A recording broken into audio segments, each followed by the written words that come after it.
ఢిల్లీలో కేంద్ర భారీ పరిశ్రమల శాఖ మంత్రి హెచ్డి కుమారస్వామిని కలిశారు మంత్రి శ్రీధర్ బాబు, ఆదిలాబాద్ ఎంపీ గోడం నగేష్, ఎమ్మెల్యే పాయల్ శంకర్.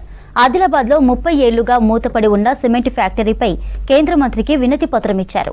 ఆదిలాబాద్ జిల్లాను అభివృద్ధి చేసి యువతకు ఉద్యోగ ఉపాధి అవకాశాలు కల్పించాలని విజ్ఞప్తి చేశారు.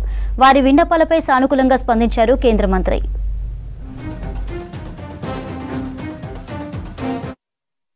ప్రధానమైన పరిశ్రమకు సంబంధించి ఈ పరిశ్రమను ఎట్టి పరిస్థితిలో తిరిగి ప్రారంభించే ఒక కార్యాచరణ మొదలుపెట్టండి శాసనసభ్యులు కోరటం, యాదృచ్ఛికంగా ఇక్కడ మేము కలవటం, మరి మేము పోయి మరి ఆదిలాబాద్ జిల్లా సంబంధించి ఒక ప్రధానమైన పరిశ్రమ సిమెంట్ కార్పొరేషన్ ఆఫ్ ఇండియాకు సంబంధించిన సంస్థ ద్వారా చాలా సంవత్సరాల నుంచి మూసివేయబడ్డ ఈ పరిశ్రమను తిరిగి ప్రారంభం చేయాలని వారిని కోరటం జరిగింది.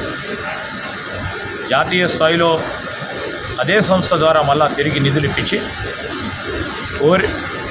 ప్రారంభోత్సవం చేసి, లేకుంటే రాష్ట్ర ప్రభుత్వానికి కూడా ముందుకొచ్చి దాంట్లో భాగస్వాములు అవుతాం, లేకుంటే ప్రైవేట్ భాగస్వాములు కూడా చాలామంది కూడా ఆసక్తి చూపెడతా ఉన్నారు. దీన్ని పరిశ్రమను ఎట్టి పరిస్థితుల్లో ప్రారంభోత్సవం చేస్తామని ప్రధానమైన ధ్యేయం శాసనసభ్యులకు కానీ, పార్లమెంట్ సభ్యులకు కానీ, రాష్ట్ర ప్రభుత్వానికి కానీ అక్కడ ఉపాధి పెంచాలి. యువతీ యువకులు చదువుకున్న వారు ఉన్నారు, అక్కడ పెద్ద పరిశ్రమ ఉంది. అక్కడ ఉపాధితో పాటు అక్కడ సంబంధించి ఒక ప్రధానమైన పరిశ్రమల ఈకోసిస్టమ్ డెవలప్ చేసే యోగ్యత ఉన్న ప్రాంతం ఆదిలాబాద్. మన రాష్ట్రానికి బార్డర్గా ఉన్న ఈ ఆదిలాబాద్లో ఈ కార్యాచరణ చేపడితే బాగుంటుందని వారు మరి చాలా పట్టుబడడంతో మేము కూడా ఈరోజు రాష్ట్ర ప్రభుత్వం తరఫున పూర్తి స్థాయిలో సహకారం అందిస్తామని, దానికి తోడు ఈరోజు కేంద్ర ప్రభుత్వానికి సంబంధించి పెద్దలు కుమారస్వామి గారి సహకారాన్ని కూడా కోరాం. వారు చాలా సానుకూలంగా కూడా స్పందించడం జరిగింది.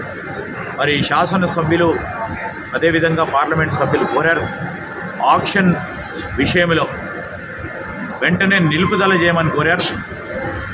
పెద్దలు కుమారస్వామి గారు వారి అభ్యర్థన మేరకు